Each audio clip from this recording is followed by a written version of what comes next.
That's how I use social media to hit my business goals. Because what I find is so many women look at social media over here and their business goals over here. And it's like, no, your social media actually supports the business goals.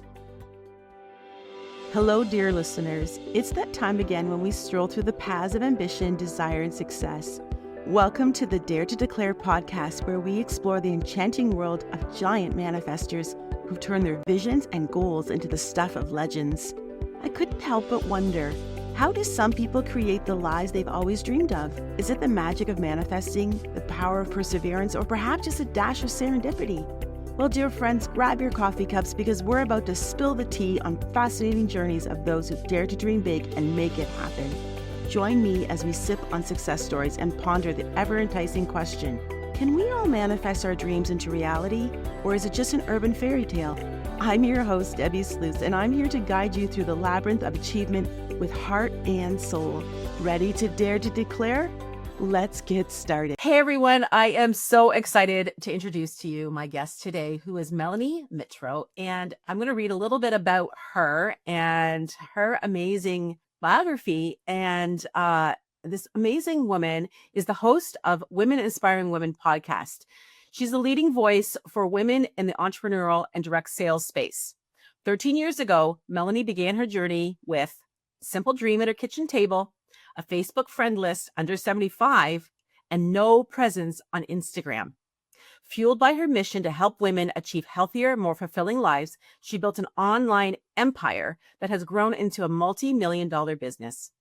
Now, Melanie dedicates her time to coaching entrepreneurs on navigating the often challenging phases of business growth. I hope we can dig into that today. Her co-authored social media and marketing planner has become an essential tool for women aiming to organize their time, define their messaging, and set boundaries that foster both business growth and personal well-being. Melanie's signature approach focuses on teaching women to scale with intention, create lasting systems, and cultivate teams that inspire success. Through her comprehensive courses, masterminds, and mentorship programs, she equips business owners with the tools and insights they need for sustainable and exceptional growth. Beyond her professional pursuits, Melanie finds joy in being a devoted mom to her teenage sons and spending quality time with her supportive husband. She's known for balancing her ambitious goals with a full and vibrant family life. Connect with Melanie on Instagram, and we're going to talk about how you can do that and all the other places that you can connect with this amazing woman. So welcome, Melanie. Thank you. I'm so excited to be here. So let's start at the end of this little description about you. Let's start with the family. And you know what really caught my attention was supportive husband. Mm-hmm. So many of us that are listening to this podcast, me included, either are married or have a partner. And so in my case, I've been married for 35 years. And I'm curious about the supportive piece because we've had a conversation before. And what you told me was it wasn't like that in the beginning. Can you talk a little bit about that? Yeah, it wasn't like this at the beginning. So 13 years ago, when I first started my direct sales business, my husband was not on board. He was not on board with me going the entrepreneurial route. And it had to do a lot with the fact that we had planned our entire relationship around us getting married and having a family, and that my dream was to actually be a stay-at-home mom. So I really wanted to not work. I at that time had a full-time job and I was pursuing a master's degree. And I would always joke that I had a backup plan just in case something happened to Matt, I could support myself, is why I got an education. And so we had our first baby and I was still working part-time. And then once we had our second son, we had scrimped and saved and figured out all the ways that we could make it work to live on a single family income. And so I stepped out of my role in the workplace and came home to be a stay-at-home mom. And so here I was living my quote unquote dream. But about 6 months into that, I quickly realized that it wasn't what I had dreamed that it would actually be. And I was really missing workplace. I was missing that contribution. I was really missing the money aspect of it too. We were really strapped with our bills and our mortgage. We were a little bit overextended. I always say at the end of the month, once we paid all the bills, there was about $75 left in the bank account. So there was no wiggle room there. And that created a lot of tension in our household. And I just really in my mind thought that being a stay-at-home mom meant I was going to have play dates and take my kids to the mall and we were going to take random trips to the Target, and there was none of that because we had no additional money. And so I started to really look into how can I make some money from home, and that's when I got connected to this online business space, to the direct sales, business model. And I was using some of the products with the company that I ended up partnering with, and I was losing weight. It was a weight loss company. It was an at-home fitness program, and I was really kind of stepping back into my confidence. I was getting my body back after having kids, and I found myself naturally speaking to the other moms that were asking me about my weight loss journey or what I was eating.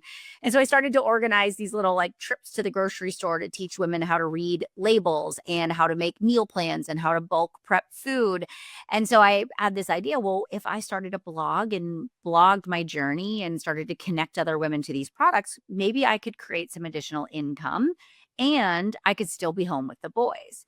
And so I said to Matt, I'm going to do this. I'm going to pursue this business. And his response to me was, Melanie, if you want to get a job, let's put the kids in daycare and you can get a real job, because those types of businesses don't work. And so, in his defense, neither one of us came from entrepreneurial families. Both came from very, average blue collar, hardworking, you get a job, you work there till you retire and you collect your pension. And so, we didn't have this understanding of entrepreneurship. And so I was kind of the first one to step out and say, no, I have a vision, I have a dream, and I think I can really make this work. And so he still kind of dug his heels in, even though I tried to spin it every which way possible. And I ended up taking the money that my family typically gives me for my birthday that year and invested that money into launching my business and starting the website and doing the build out for all of my services. And he really just was like, this is not going to work. And he was not supportive at even helping me with maybe watching the kids or getting them ready for bed while I could do some work at night. So it was about 9 months of me trying to build my little side business in the pockets of mom life while he was at work, or, early mornings or late at night. But it kind of came to a head about 9 months in, where he actually gave me an ultimatum. Because, and again, I was really invested in my business, and I was also neglecting some of just the things at home, the laundry, the dishes, even just quality time with Matt. And so he just really sat me down and said, hey, this is not working. You're always on your phone. You're always on the computer. You're never fully present with us anymore.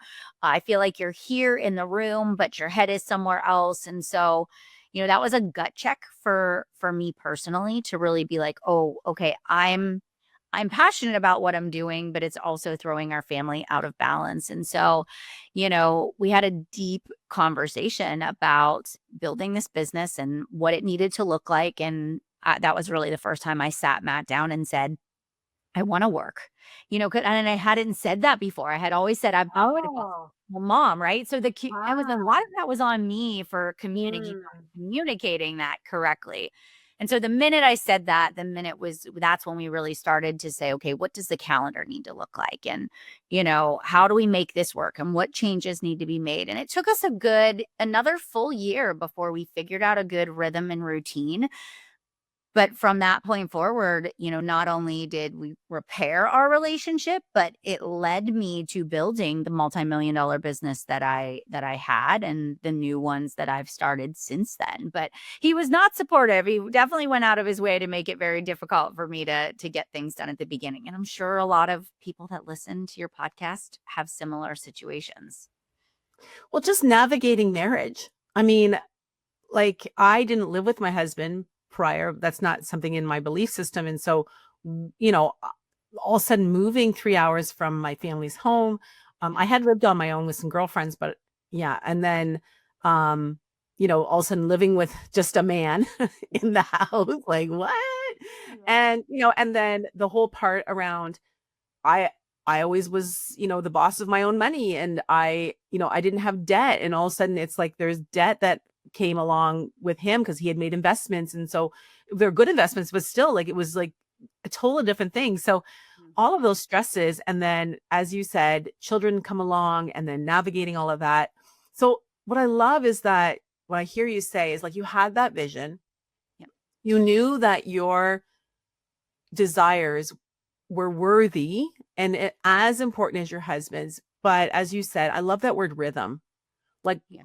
finding that rhythm. And I've used that a lot as well within our marriage because the rhythm gets disrupted with different things, like with health issues, or all of a sudden the child goes to school. And then, we were just talking off before the recording around my grandson. Now I'm going to field day with him. So now there's this new aspect of Mhm. our life, and we have grandchildren and I want to spend time with them. And so what does that look like? So there's always this navigating. But what I heard you say is, and what was the turning point was having that deep conversation and Yeah. and really getting clear to say what you wanted. I want to work. Yeah.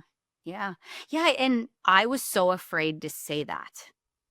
And I do believe that a lot of women are the same, or people just tiptoe around what they really want because they're afraid. For me, I was like, okay, I've said for all my life that I wanted to be a stay at home mom. And now here I am going back on that. And I also really grew up in a traditional family setting where the mom did stay home. And actually, my husband was the same way. Like his mom stayed home. And so there was a lot of cultural norms that were happening there for us. And I was sort of the first one to break that mold. And I had never asked myself what I wanted.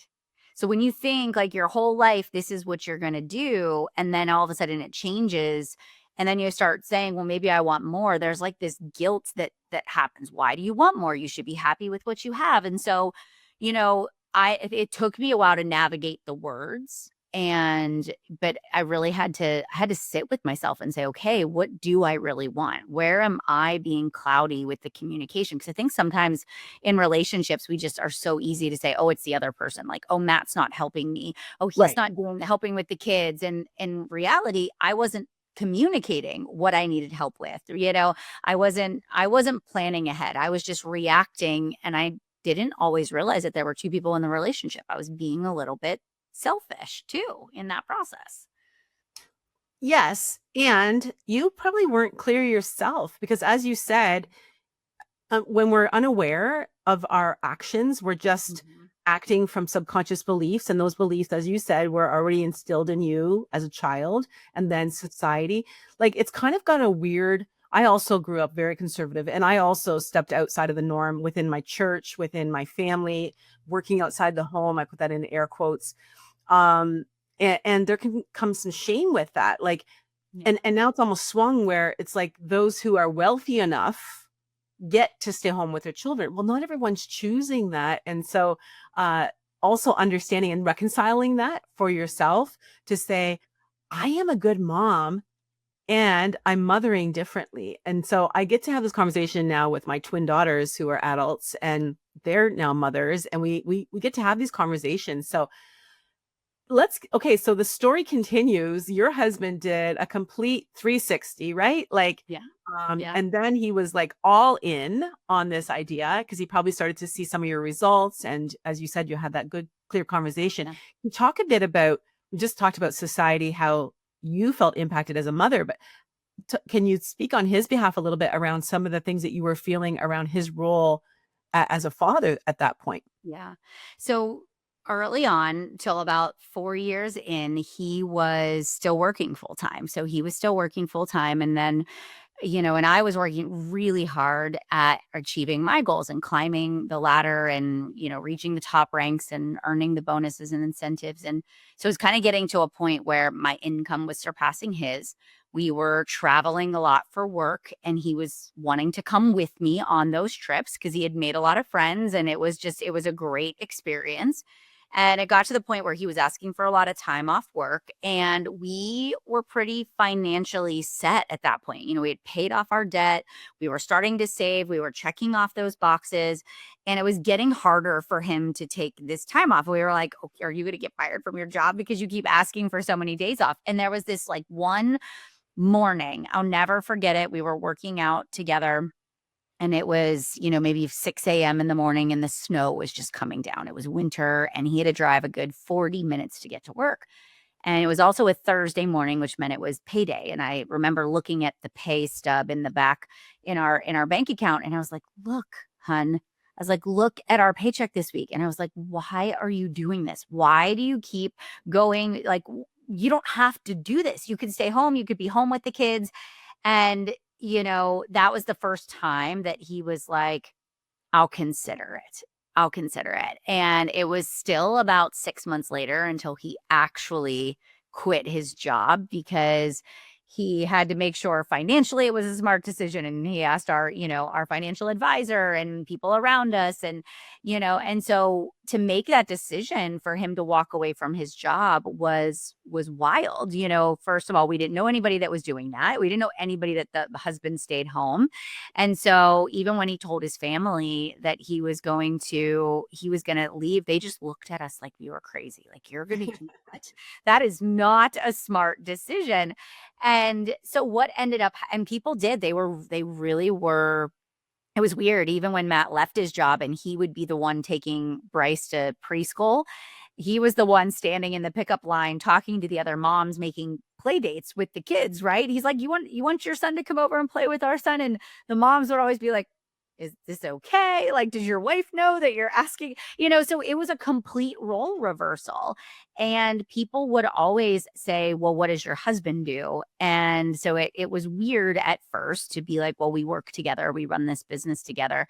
And his friends, would kind of jab at him about how he gets to like play golf and be at home and, get to be the stay-at-home dad. But he'll always say, he's like, I never missed anything. I never missed, pickups and drop-offs, all the, daddy and Bryce man lunch dates that they would have and the quality time together. He's like, people can say whatever they want, but I'm the one that is like living the dream and I've had the opportunity. So it's weird, it is. I would say now it's not as strange as it used to be. Maybe it's because we also have different friend circles. We tend to be in more entrepreneurial friend circles, but at the beginning, it wasn't like that. So we were always the odd ones, right? Like, people would come over to our house for dinner and Matt was the one cooking the meal and, serving everybody. And I was the one, that was like decorating everything. So it's a complete role reversal. I don't cook, he cooks. So, people just know that about us now, but at first it was kind of strange. And I mean, I think you made a really great point there, though, too, is that the people that you associate with now don't think it's strange. And I think that's what also happens is as you mature as a couple, as things change, you start to associate yourself then with people that are Mhm. supportive and understanding. And I know we had it last weekend. We were back in a circle that we're not normally in. And my husband's retired, but very like young, like he's like retired at least 8 years younger than other people, but he had an Mhm. opportunity. Somebody bought his company and it was like, why not? And I was really worried about him at first. Like, he's been working since he was like 16. And I was like, I don't know how this is going to go. Cause I had already started my company, Dare to Declare. I'm at home and I was like, oh, is he going to be like pesty pest? Yeah. But no, what's amazing is that he does everything. He does like it's so amazing. And that he's just like, you go, babe, like you do you. And he comes and travels with me and does the things. But one of the things he does is he does our children's lawns and takes care of them. And so when I mentioned this in this circle, the comment was, well, how will your sons-in-law learn to do it themselves? Mhm. And I was like, what? And but what I realized is like, that's not really what the man was trying to say. It's more about like, that's so foreign to me. Like, that's not what men do. Like for other men, meanwhile, my husband's intention is I want my sons-in-law to spend time with my daughters and their children. and not have to worry about their lawns. When they come home on Friday afternoon, their yard work is done already so that they can go then and go to the beach with their family, or they can go to the grocery store with their, and do family things together. How wonderful is that, right? Yeah. But when it's outside of what the normal rhythm is for most people, it's like they just don't know how to handle that. Yeah. And I always find that people's comments come from a place of not understanding. And Exactly. instead of being offended, it's seeking to ask questions to understand why they're saying the things that they're saying. And the minute you get to understand the perspective, you're like, oh, okay, well, that makes a lot of sense, you know? For sure. For sure. And I'm just not in those circles anymore, though. This is why we kind of moved ourselves away from that. And so I'm not used to. So that's why it's so shocking now, too. But yeah, I had the same thing. I'm like, oh, that's interesting. Why would they say that? So, Yeah. Yeah. yeah. Yeah, it really is. It really is. It's so neat. Even today we were walking. My husband and I were taking a walk, and we were joking about, we always joke about him getting a job. Or I'm like, oh, why don't you start your own business? And he was like, Melanie, I can't start my own business. He's like, because my job is to make sure that the runway is there for you to do what you need to do. He's like, and I don't want to stand in your way. So, he does the dishes and he takes care of the laundry and he picks the kids up and whatever, he does the majority of all of those things to give me the runway to do what I do. And that takes such a humble human being. And It he's does. really, I mean, on his end, he's done a lot of growth in that area. And there's not one part of him that feels like he's not providing, because he knows his role just looks differently in this season of life. Absolutely. Yeah, I love that. I love this conversation. I hope people are really inspired by your marriage and how you navigated that. And it's not. That's why I wanted to tell the first part too, because it takes Yeah. something to get there. It's not just like automatic or easy, and it takes hard conversations. And I'm sure it hasn't always been roses. And you've got to keep navigating things, keep that communication going. Um, oh, thank you so much. So, um, we talked about this in your bio. I'm actually really curious about your co-authored social media and marketing planner. Yeah. Yeah, can you talk a bit about that? Because I know you're really big about having a system. You can't just wing it. Right. So can you talk a bit about that? Yes. So it was 13 years ago when I started using social media to build my business, and just kind of set the stage for how the social media planner came to be. I remember sitting there in front of Google going, okay, how do I make more friends on social media? How do I get my posts to have more engagement? And so I really had to figure it out on my own, how to show up and market myself in a way that built trust and credibility. And I didn't want to come across as salesy, right? Because I was selling a lifestyle, I was selling, health and wellness, I was helping women to regain their confidence.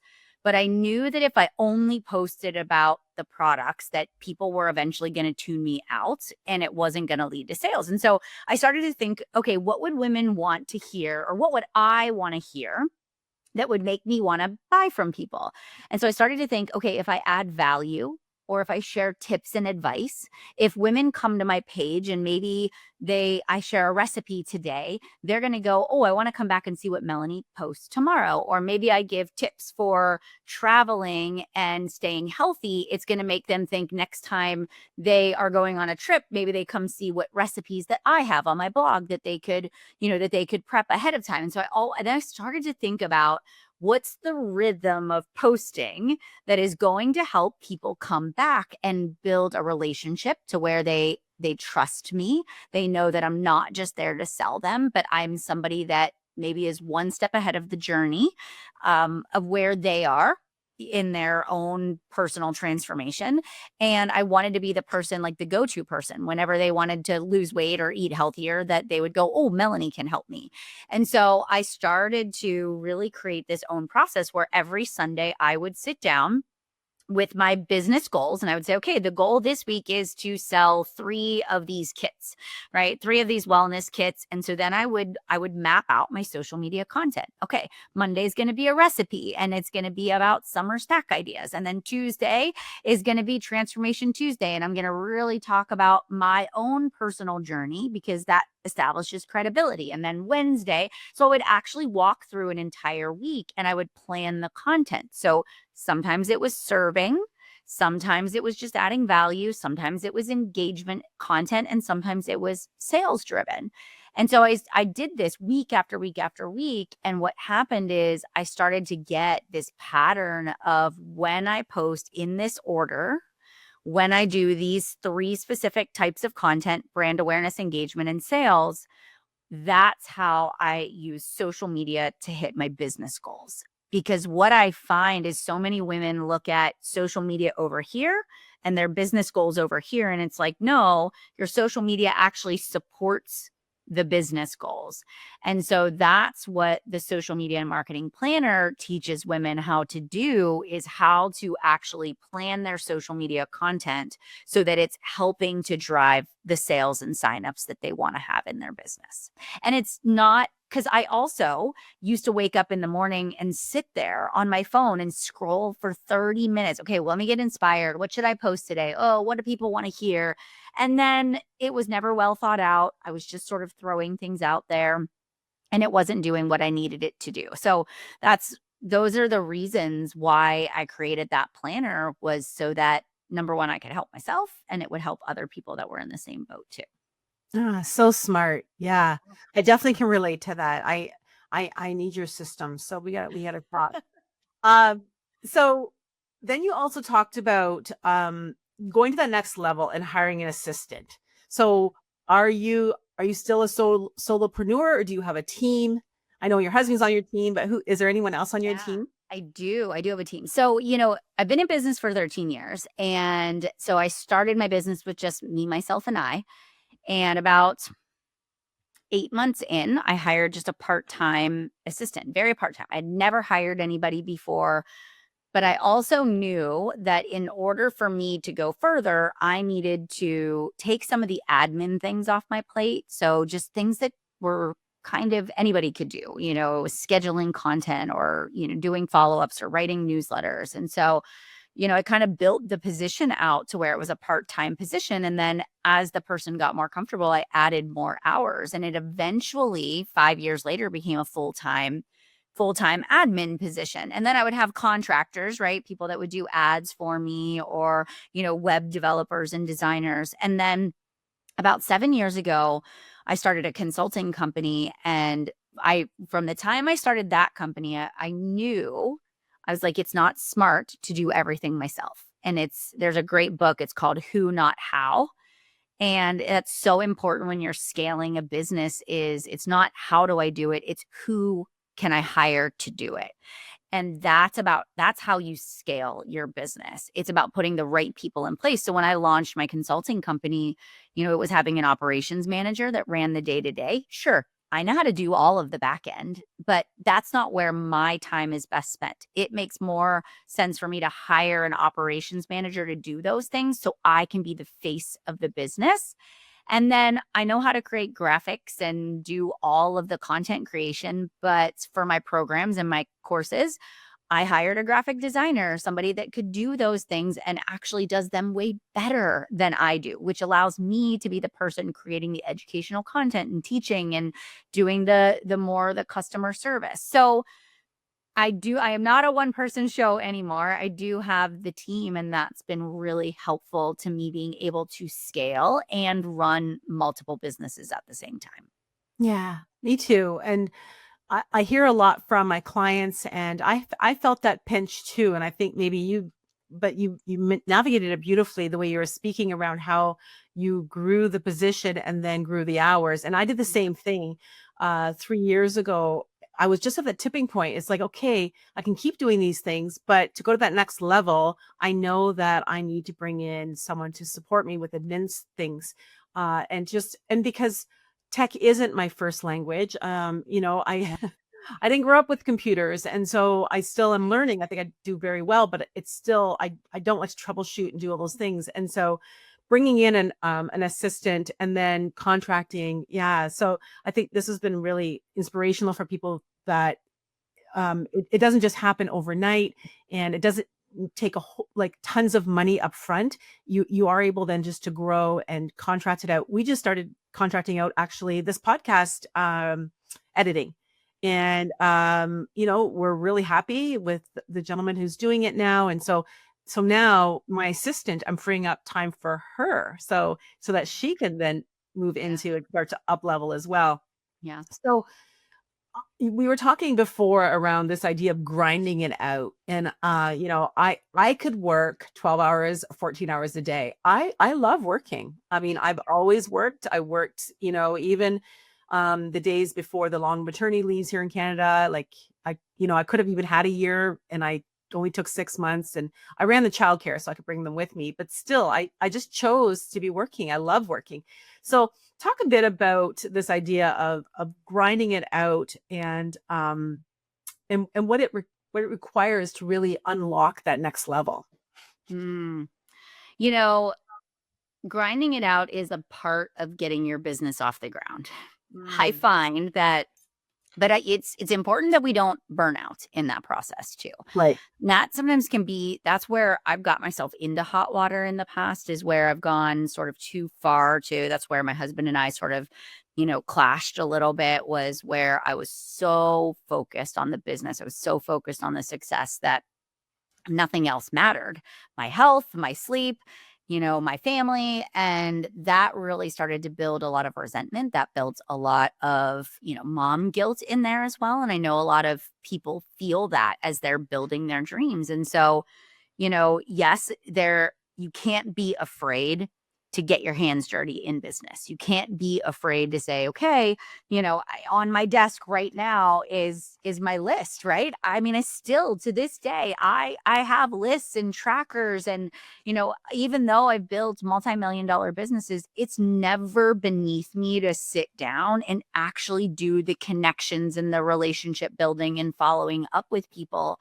But what I've learned over the years is that you have to do it with boundaries. And so, as an entrepreneur, when you're running your own business, you can work 24/7, but you shouldn't work 24/7, because I find that I'm actually more productive when I give myself time off, when I give myself creative space. And so, I've learned to again create this rhythm and this flow for myself where I know what my best hours of the day are, and that's always my morning hours. And so I'll always plan to do sort of the grit work, those follow-ups, those connections, those reach outs, my social media content first thing in the morning. And then I give myself these breaks throughout the day that allow me to recalibrate, whether it is going to the driving range and hitting golf balls, or it's taking the dog for a walk, or it's grabbing lunch with my husband. And so I find that working in these power pockets where my blinders are on, where I know that the only way that I'm going to grow and scale is to not be afraid of the work, but also balancing that with this downtime has really created such a healthy flow for me in my life, in my business, that I did not do it first. I really wore busy as a badge of honor. And I Mm. thought the only way for me to climb to the top is to never turn it off. I fell into that sort of Gary V old school mindset where you're like, it's that roar, that masculine energy. And it was so unhealthy for me. And now I would say probably in the last 5 years, I've really made it my mission to show women that you can build really successful businesses, but doing it without blurring the lines, without blurring the boundaries. So, hard work is required. You can't, and when it comes to you marketing yourself, or it comes to building your book and having customers, yes, you can't be afraid to talk to people, can't be afraid to do the follow-ups, you can't be afraid to go the extra mile. But you Mm. also have to be so aware of you have to be aware of your energy, and where you feel like you need to pause or you need to just recalibrate too. Hmm. I love what you said about go the extra mile, because I think that's also taking bold action. So sometimes we can just be like spinning our wheels and going, not moving very far. We're just going, Yeah. going, going, going like the hamster. But Yeah. when we take bold action, that's when we're really going to add rocket fuel Yeah. and move faster and farther. Yeah. So what's next for you? I know that you're pivoting and moving forward. Can you talk a bit about what's next? So I am in a big pivot. So in the past, almost 9 months, my world sort of has been flipped upside down. The first business I built changed. And so I pivoted to another company. The company that I've built for the past 7 years, the consulting company, pivoted a little bit. My business partner and I have gone separate directions. And so I'm in this new season. And it's funny because I said this to a friend last week. I said, I really just didn't think this is where I was going to be in my life right now. I thought that I was going to be on cruise control and I was going to be semi-retired. And here I am actually rebuilding my entire life. Both of the businesses that I have now are brand new.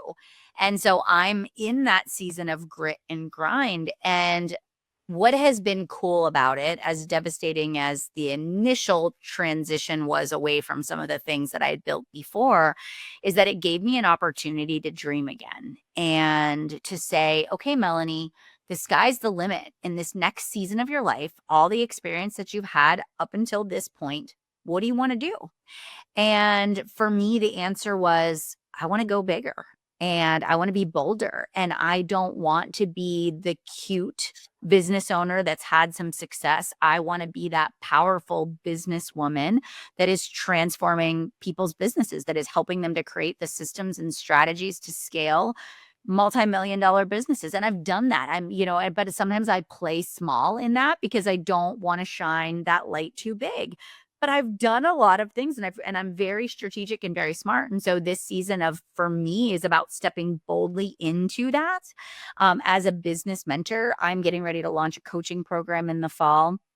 It's a group coaching program for women who want to grow and scale their online businesses, but they need the systems and strategies, whether it's back end and email marketing, or it's social media, or it's hiring, or, it's the landing pages and the funnels. And so that's my skill, my expertise. So I'm working on that. I have an amazing podcast that I'm getting ready to rebrand and scale that as well. We're getting ready to do some like live in-person recordings and getting ready to host some retreats. So I've sort of given myself permission to go, okay, Melanie, you've created all of this. What do you want it to look like in this new season? So that's what we're working on right now, is getting ready for some big launches in the fall. I love your honesty and authenticity and just the reflections on where you've been and, yeah, brag about that. Like, congratulations, give yourselves, a big round of applause, and don't be so busy patting ourselves in the back that we're not dreaming big to look forward. Right. And so that's what I'm hearing you saying, is that you're dreaming again and visioning and what's possible, because even within the success, we can get complacent. And as soon as it becomes easy, and it's not easy. And now it's like, it can be bigger and better, which is really exciting. I'm excited for you. So where can people get a hold of you, find your podcast? I'm going to be a guest on your podcast, which I'm really excited about. So where can they go to listen for that? But also, how can they get a hold of you for your services?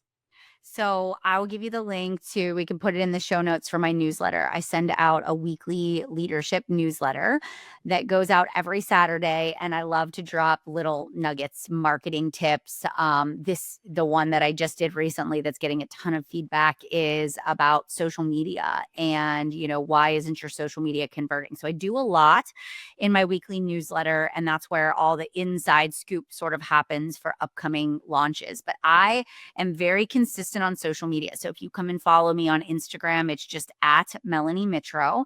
And my Women Inspiring Women podcast drops every single Tuesday. So there's always a new episode there. So you can really get to know me on that platform as well. And I'm on Facebook, but definitely Instagram is the best place to connect with me. That's awesome. Any last words around, the word rhythm has come up. I bet you if we counted it within this, I bet you it's been about 4 or 5 times. So, which is really interesting because I think about dancing and this idea of flow and how women naturally have a rhythm. And, Yeah. whether we're rocking a baby, automatically when we pick up a baby who's crying, we sway back and forth, right? We have a rhythm. And so, Yeah. can you talk a bit about maybe your final words about the importance of balance and rhythm within your life? Yeah. So when I think about rhythm and I think about entrepreneurship, a couple of things come up. People always think it has to be perfect, right? I have to have this perfectly time blocked business and life. I have to have this balanced life where I'm spending just enough time with my spouse and just enough time with my kids and just enough time with my business. And what I find is when people get so focused on this idea of perfection and the perfect system, there becomes this disconnect, right? There's this friction that doesn't it's not very fluid, and that becomes a stopping point for a lot of people and their success. They don't pursue it because it doesn't look perfect. And what I've found is it's not about having all the balls perfectly balanced at one time, right? It's just like I always want to make sure that I'm not dropping a ball. So it's sometimes my personal life is great. I feel like I'm spending lots of time with my kids and lots of time with my husband, and our relationship is phenomenal. And then but my business sort of feels like it's floundering. Like there's some projects that need done. There's some deadlines I feel like I'm up against. And then there's other times where I feel like my business is on fire, but I've had to decline a few date nights here and there. And so for me, it's just, can I always try to keep them somewhat in balance? And that's the rhythm I strive for. It isn't perfection. It isn't a hot mess. It's kind of somewhere in the middle and just saying, like, how do I make these two really work together? And it's a rhythm that changes all the time. It changes with seasons in life. It changes with seasons in relationships and business. And right now, I'm coming out of that really busy business heavy season where I've invested a lot of time in my business to get new things off the ground. But I know that it's not a forever thing. And I'm able to communicate that with my husband and say, all right, like let's get back to these date nights, or let's make sure we carve out time. And so my biggest piece of advice to everybody that's listening is it's okay. It's okay if it's not always perfect. That's actually what it looks like. That's really normal rhythm, and it's always going to be that way. And if you can maintain that and manage that, you'll find wild success in life and happiness along the way. So good. So good. Thank you so much for being here, Melanie. This has just been a joy speaking with you. So many amazing golden nuggets. And so remember, listener, don't forget to dare to declare. Today, we've delved into the realm of manifesting giants, exploring the power of declaring our desires to the universe with unapologetic boldness. But before we bid adieu, I have a little something special to share with all of you dreamers out there. Introducing the Dare to Declare Vision Board magazine and online DIY Vision Board course, your ticket to manifesting greatness in style. Picture this: flipping through pages filled with inspiring images, empowering quotes, and step-by-step guides to help you create the vision board of your dreams. Whether you're yearning for that spacious condo with a view, or a love that sets your soul on fire, our magazine is here to guide you every step of the way. Dive deep into the art of manifesting with our exclusive online DIY vision board course. Led by manifesting expert, yes, yours truly, and seasoned dreamers, this course will teach you the ins and outs of creating a vision board that speaks to your heart and soul. So what are you waiting for? Join the ranks of the manifesting giants and dare to declare your wildest dreams to the universe. Head over to our website, debbisluice.com, and grab your copy of the Dare to Declare Vision Board magazine and enroll in our online DIY Vision Board course today. Until next time, keep dreaming big and daring to declare, because in the world of manifesting, the sky's the limit.